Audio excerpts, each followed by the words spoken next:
Assalamu alaikum wa rahmatullahi wa barakatuh. In the last video that I made, I sort of touched on the importance of culture.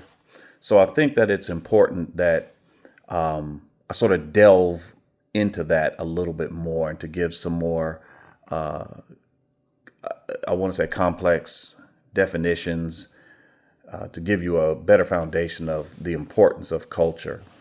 I study in the field of sociology for my bachelor's and my master's degree. So what I give you will be from a sociological perspective or understanding. There are varying definitions of culture in the other social sciences that you'll find. It's not too far off the beaten path.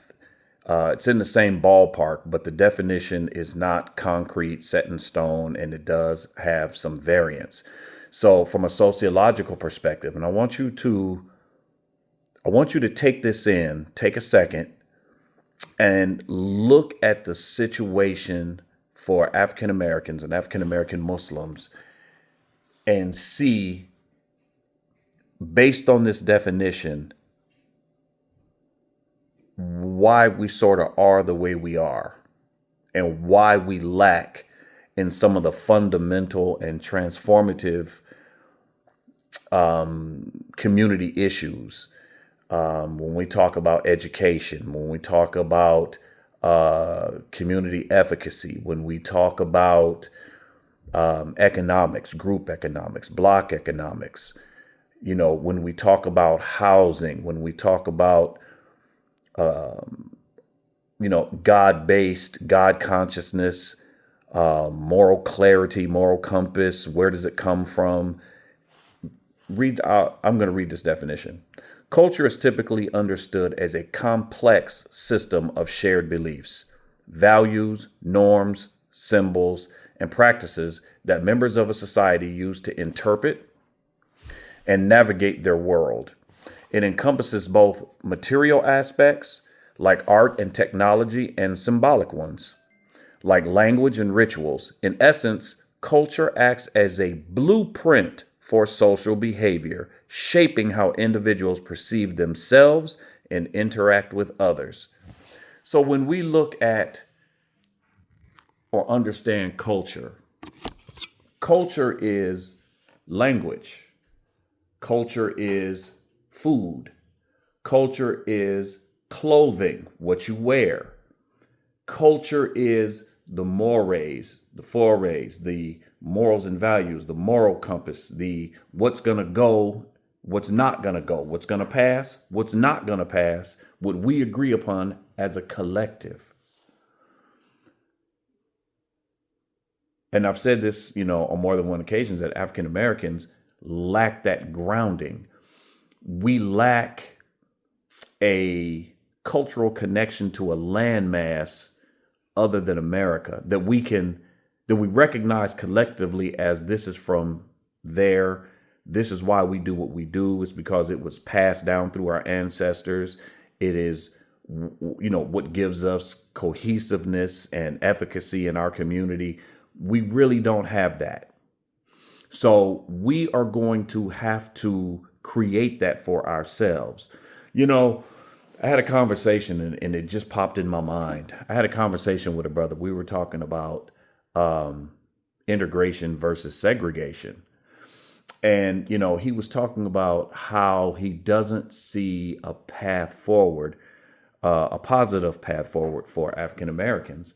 And one of the things that might have to happen is some form of segregation. Why do I say that?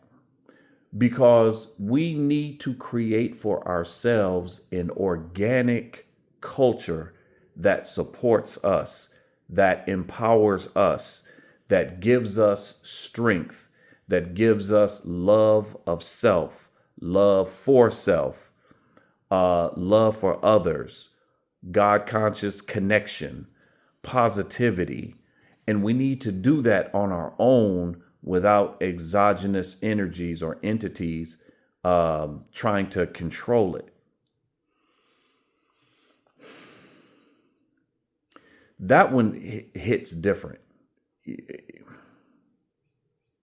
because, there's always a negative connotation behind segregation. There's always, well, African Americans fought for so many years to integrate, than for you to come up here now talking about segregation. But, if you look at the Black community during segregation as a collective, were we better off then, or are we better off now? That's an open-ended question. That's not for me to necessarily answer for you. If you know, and everybody has their own opinion. Before segregation, when we were self-reliant and we had to create our own and we had to maintain our own and we had to police our own, were we better during segregation or integration? Again, open-ended question. But when we look at the definition of culture from the different aspects that I named, what do we have? What do we have that is germane to us, that is organically created by us, controlled by us?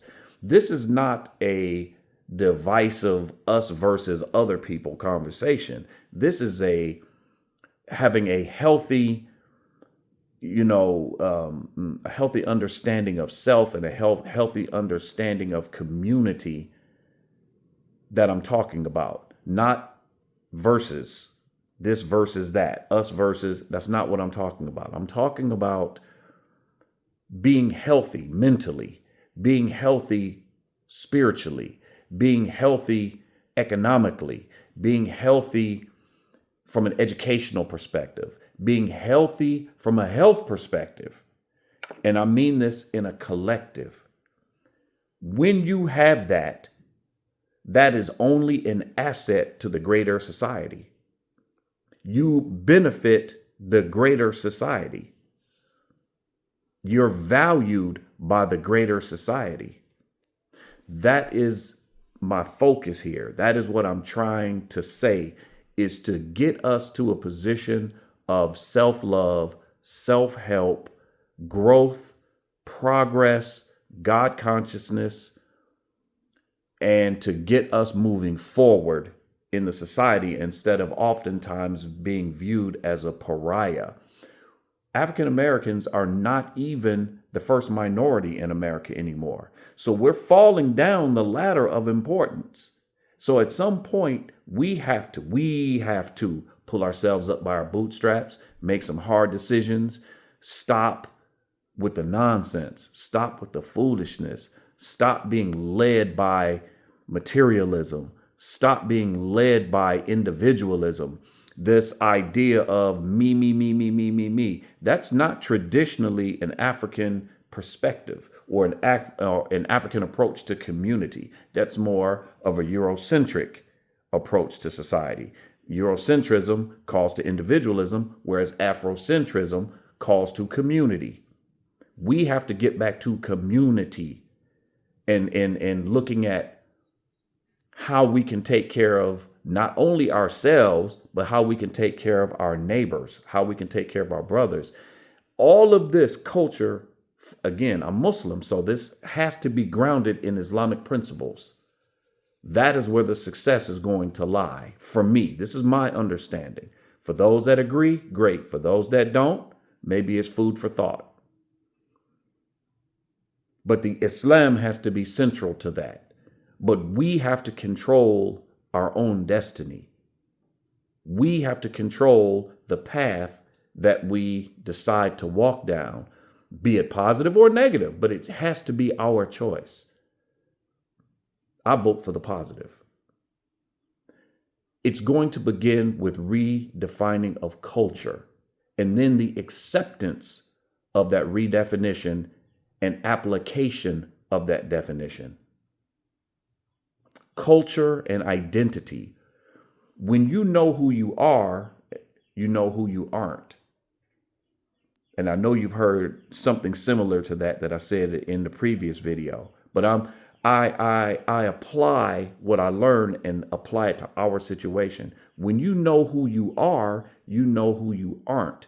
So therefore, you can't be controlled and told, well, this is what you are. This is what your people are. This is what your boys are. This is what your women are. We define who we are. We define what we will do. We define what we will purchase and what we add or give value to. We do it ourselves. And when you do that, it changes the dynamic. It's not a dominant,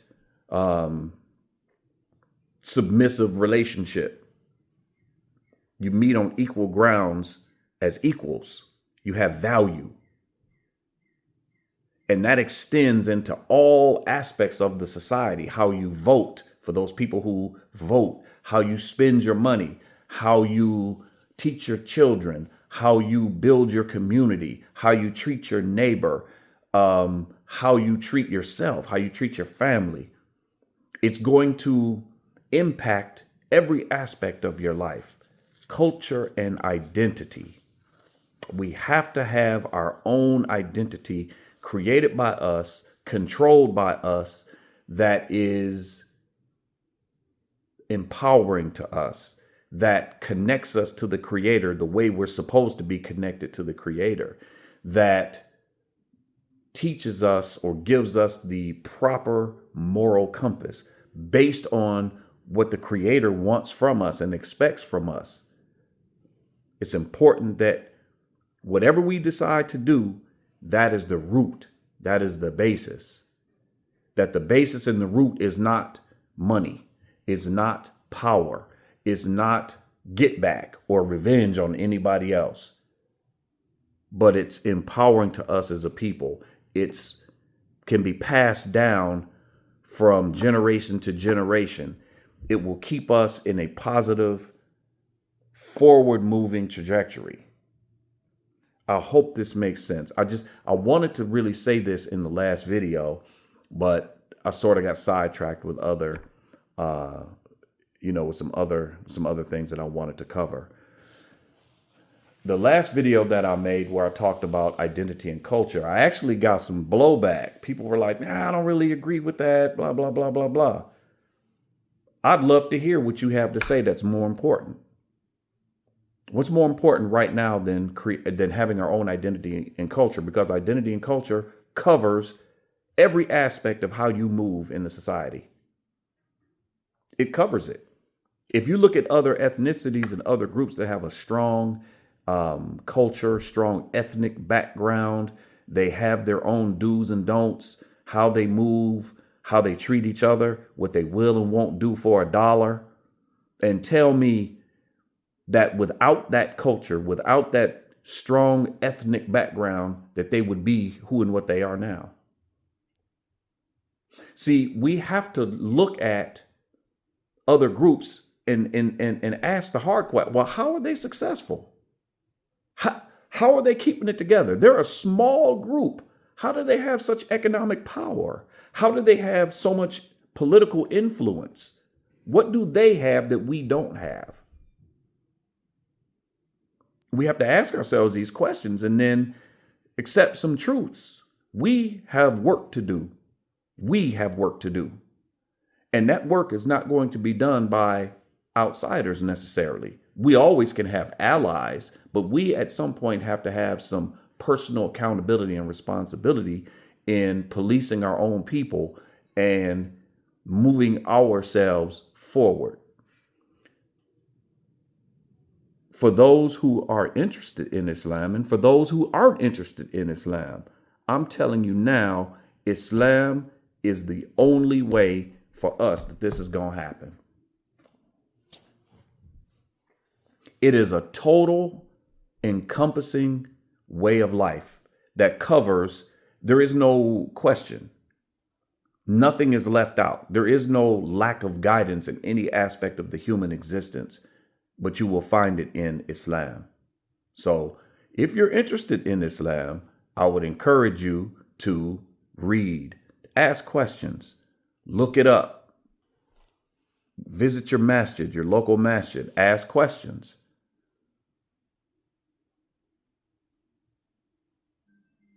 And I think you will find what I'm saying is true. I'm sorry. I was looking crazy for a second. Somebody was sending me a message on WhatsApp. I was trying to read it. So, alhamdulillah, that's all I wanted to say. I hope this message is received well. I hope it's understood properly. Share this message with whoever you want to share it with. I try to answer comments. I try to respond. I try to engage. I don't do negativity. I don't have time for that. We don't have time for that. If it's something negative or something that's not productive, I won't respond to it. In some cases, I'll just delete it. I want positive feedback. I want ideas. I want to know what you think of what I said. If I'm wrong, I'm wrong. If I'm right, tell me I'm right. And then let's continue to brainstorm and think about what we can do. And because it has to come from somewhere, all of us have a responsibility. I've been blessed to to be able to go to school and study a little bit and travel globally. What good is it all if I just keep it to myself? If I don't do what I feel, because Yom Qiyamah, the day of judgment, Allah's going to ask me about this. Well, I allowed you and blessed you to travel and to study and to do this and do it. What did you do with it? So I feel like it's partly my responsibility. Likewise, it is all of our responsibilities to try to help the situation. Barakallahu feekum wa jazakumullahu khairan. Assalamu alaikum rahmatullahi wa barakatuh. And as we say in Detroit, what up, though? I'll holler at y'all later. Assalamu alaikum.